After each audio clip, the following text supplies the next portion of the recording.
CM Punk, you're weird. You're a weirdo.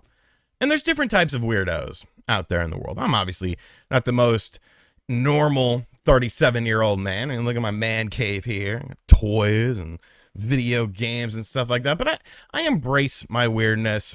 I understand my weirdness, and I have it as a part of me. I don't think my personality is necessarily weird. I don't think I'm weird when I'm being talked to or asked questions, but CM Punk, you are a weird son of a bitch. And I don't think I like it. I don't think I like it. So I, of course, am alluding to the AEW media scrum that happened last night after the AEW All Out pay-per-view. As far as All Out is concerned, I thought it was a pretty good show. There were some things that I thought were a bit questionable. Some matches, the outcomes I thought were kind of bullshit. But overall, I enjoyed the show mostly. And I was laying in bed and I was like, oh, the media scrum is on. Let's take a look at this. And if you haven't seen it, it is the most bizarre 40-something-year-old middle-aged man bitching at the clouds and bitching at everything. So it starts out, and CM Punk sits down, and he just starts talking about Colt Cabana. And he's like, Scott Goldman, fuck Scott Goldman. He's a piece of shit. I pay for all his bills, and he doesn't like me, and Scott Goldman, and I stopped paying the bills for Scott Goldman. Kept using his shoot name, of course, his real name. I don't like Scott Goldman. Scott Goldman's a bad person. Hangman Page, you're a piece of shit, too. You're a motherfucker. And these EVPs here, Nick, I don't like you either. And he just goes on for like 5 or 6 minutes. And Tony Khan is sitting there probably thinking, all right, Punk got into my coke stash. You know, what's going on here?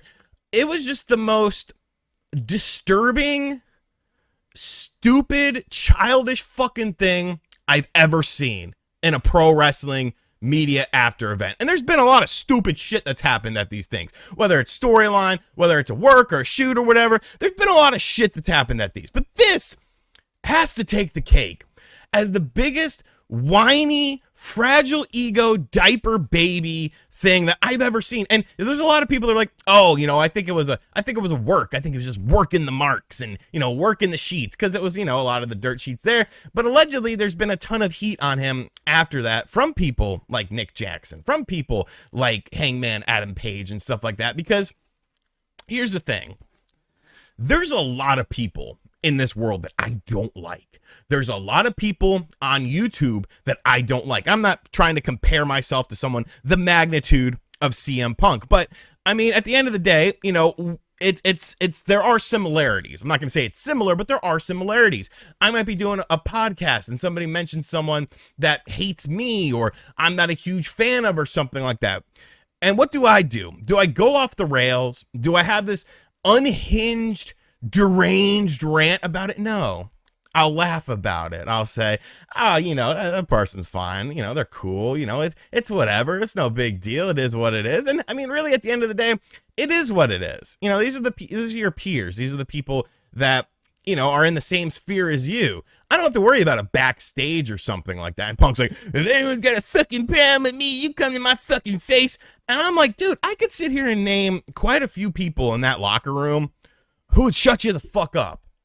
And I tried to give him the benefit of the doubt with this meltdown last night, but I just think back.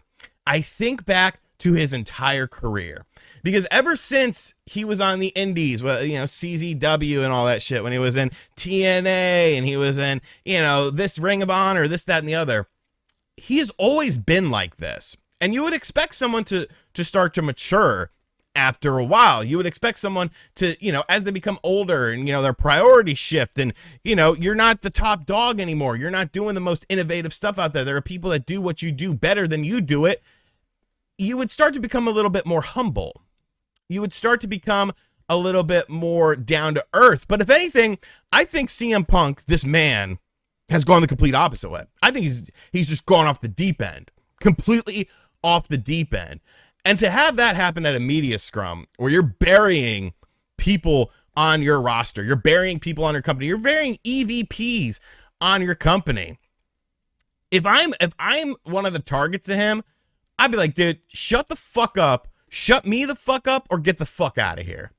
Because yes, CM Punk is very important to wrestling, but I honestly feel like he feels that he's above all of this and he's above everyone. And yeah, there's some people he likes, but most people he doesn't like. I don't like most people in life, but that's okay. I understand that you have to be cordial with people. You can't just be a dick all the time. There's a time and a place to be a dick. There's a time and a place to air your grievances. This was not the place to do it. CM Punk, you're a fucking weirdo. You are a fucking weirdo.